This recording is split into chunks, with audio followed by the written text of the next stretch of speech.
Sa 5 years namin, laking pasasalamat na ngayon pa dumating yung aming blessings. At ito nga, yung magkakaroon tayo ng sariling bahay. No? Sana po hindi po kayo magsawa na manood kasi yan po yung aming kasiyahan na magkaroon kami ng views. No? Kahit malayo kami sa viral, wala kami sa viral. Makikita lang namin na maabot yung upload natin ng 1,000, 2,000. Malaking blessings na po sa amin yan. No? Na kahit wala kaming viral ay nagsusumikap. Isang umaambon na hapon sa inyong lahat ng mga viewers at welcome po sa ating channel Mr. J the PWD, ang taong may kapansanan pero may pangarap sa buhay. So ngayon lang po tayo nakapagpa-update, although wala naman talagang update ngayon kasi wala mang nagtatrabaho sa atin ngayon kasi nga ay tapos na yung project natin na maggawa ng upuan. No, so ito na po yung kalalabasan. Ang ginawa lang namin kanina ay naglinis. Naglinis kami. Yung mga namin dito, lilinisan namin. Yan, hindi ko pa nakuha yung mga sinampay ko dyan. No?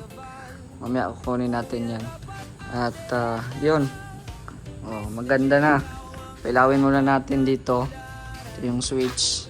Ito yung ito yung breaker ng kubo ko dati. Ilagay ko lang siya dito para hindi siya kita. Dito man sana ilalagay. Sabi ko, dito na lang para matabunan kahit konti, no? Yan, so yan muna ang ating ilaw po ngayon. At yun, malawak po ang ating garage, no? Hindi lang po siya na terrace. Kasi kung terrace lang ito, ipapatiles ko ito. Di ba? Pero ay ito man po ay gagawin kong garage. No, malay natin makakabili tayo ng sports car. Yeah, sports car. Yung lang, tag buy one take one sa merkado. Palengke. Yan si Mary, yan dyan po. Nakalimutan ko pala ipaano yung semento kay Papa Ching na dito ilagay banda yung yung semento, no?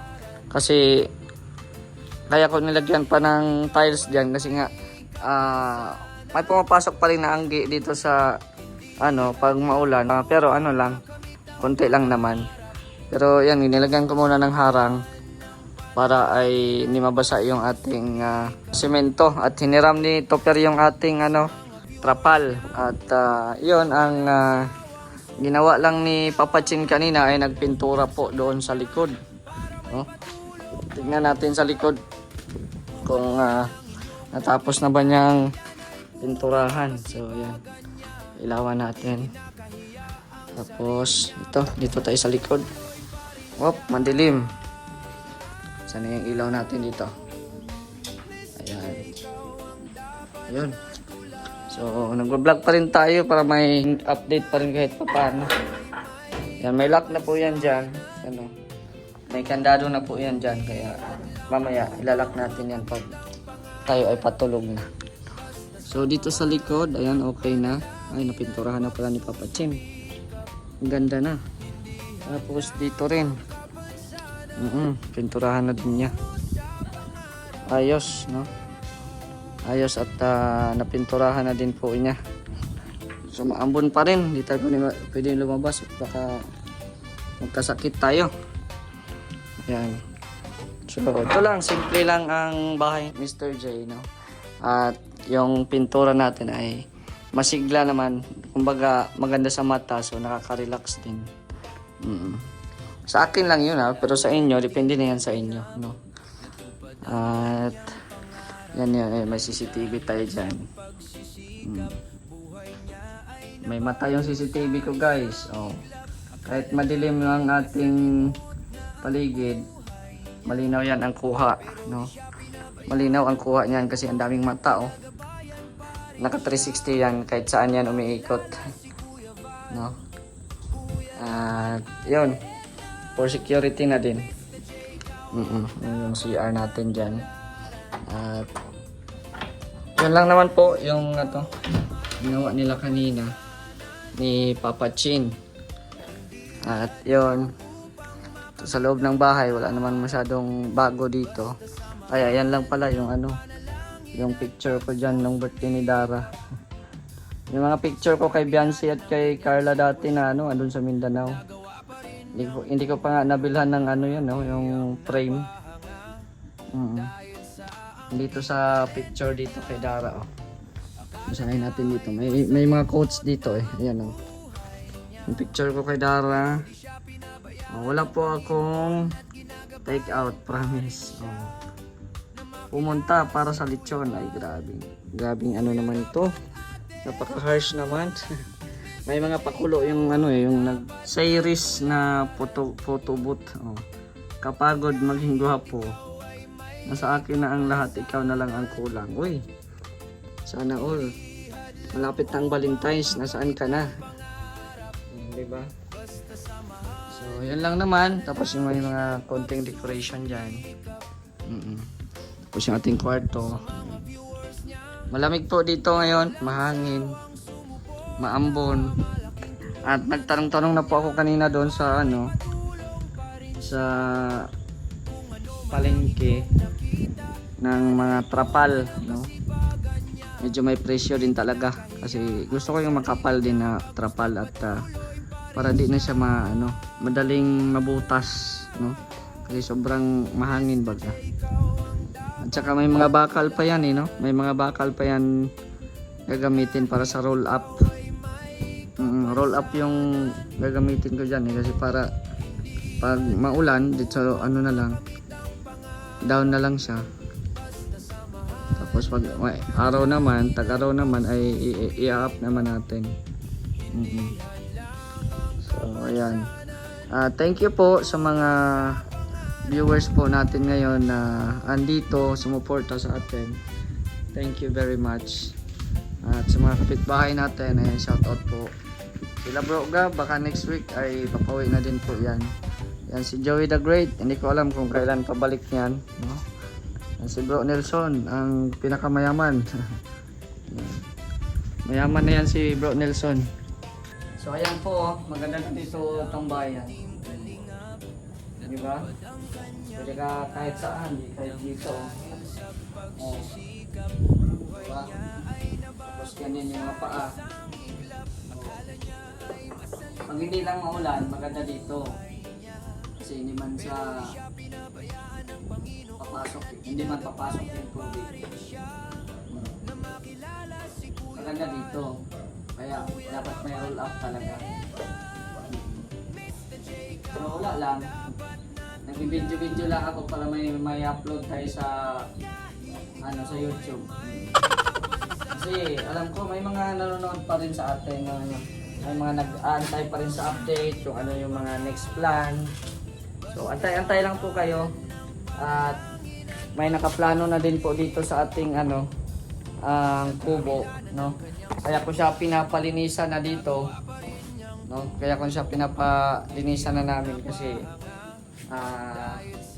within this week pag may mga nakikita akong hindi busy na mga trabahador ay na natin, ipapasira kasi papagawa natin ulit ng panibago na concrete siya at saka maganda tignan.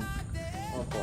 So nakapagsabi na din po ako kanina kay Abante, nagpa-order ako ng 300 pieces na hollow blocks. So meron pa naman akong sobra dyan na siguro mga 100 pa yan. So kahit yan na muna 300 pieces hollow blocks. Pag ma-okay na yon ay yung mga semento na naman, no? Yung bakal, no? Kunti lang naman kasi parang isang kwarto lang din. Tapos yung CR na yan, dyan pa rin yan. Ang gagawin dyan is itatiles na lang, kahit yung flooring lang yung itatiles. So yan yung mga plano natin. At saka itong bawat poste ay palalagyan natin to ng mga design, no? Abang-abang nyo na lang po kung ano yung mga plano dito. Kaya ko pa siya hindi siya pininturahan kasi may lalagay ako dito ng mga design para mas maging siya, kumbaga minimalist and aesthetic, di ba? Mga aesthetic design, no? At dito din sa harap natin, yan, itong dito lang naman sa harap. Oo, may ilalagay din po tayo dyan ng mga design sa mga bawat ilaw. So, yan ang kaabang-abangan sa mga susunod na mga updates dito sa ating channel. Gusto ko rin pong magpasalamat sa mga viewers ngayon. No, salamat po sa inyong suporta. At syempre, sa Team Kalingap, ayan, kay Kuya Val, Tedna, and Kalingap Rob. At sa lahat ng Matubang family, thank you very much. Sa mga susuporta sa akin, thank you very much. Ilan-ilan lang po kayo. No? Thank you very much sa inyong lahat. At syempre, shout out kay Kuya Nalding at Laura, ayan. Kuya Renny, kay Ma'am Minimi, thank you very much. Kay Ma'am Virtuous Woman, thank you very much din po. Sa iba pang mga viewers po natin, at sa mga tumulong sa ating bahay mula noon, at hanggang ngayon, maraming salamat po sa inyong lahat. Maraming salamat din sa ating mga buting kapitbahay dito sa Kalingap Vloggers Village. No?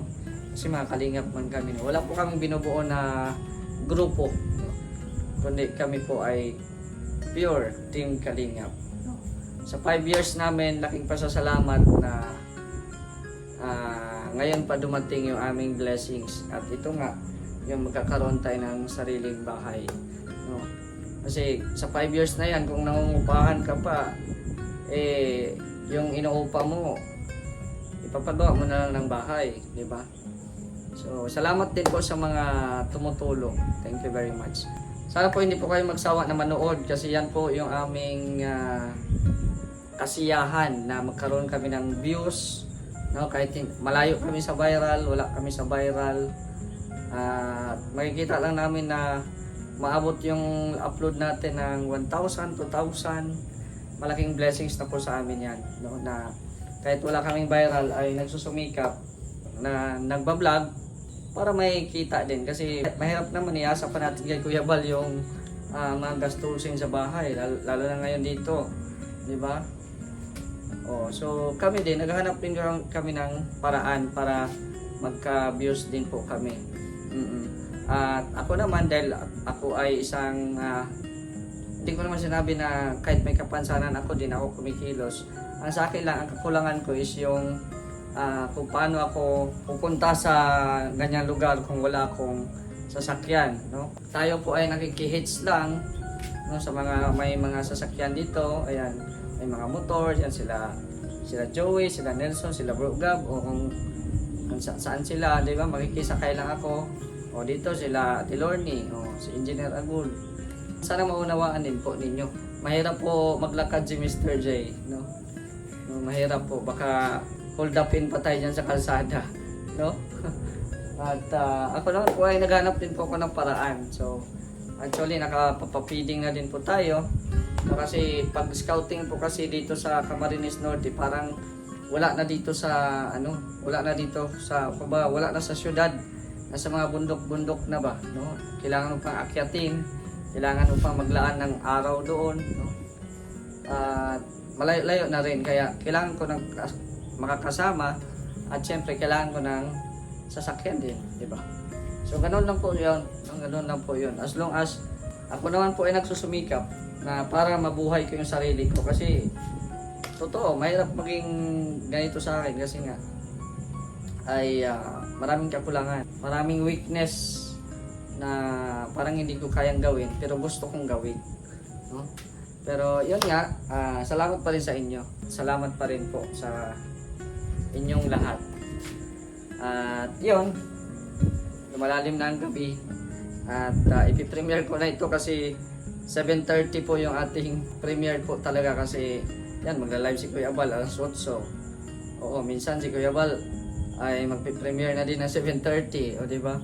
Kaya, yan, maraming salamat po sa inyong lahat at i-edit ko pa to. So, panoorin nyo na lang. Maraming salamat sa inyong panonood. Hanggang dito na lang. It's me, Mr. J, the PWD.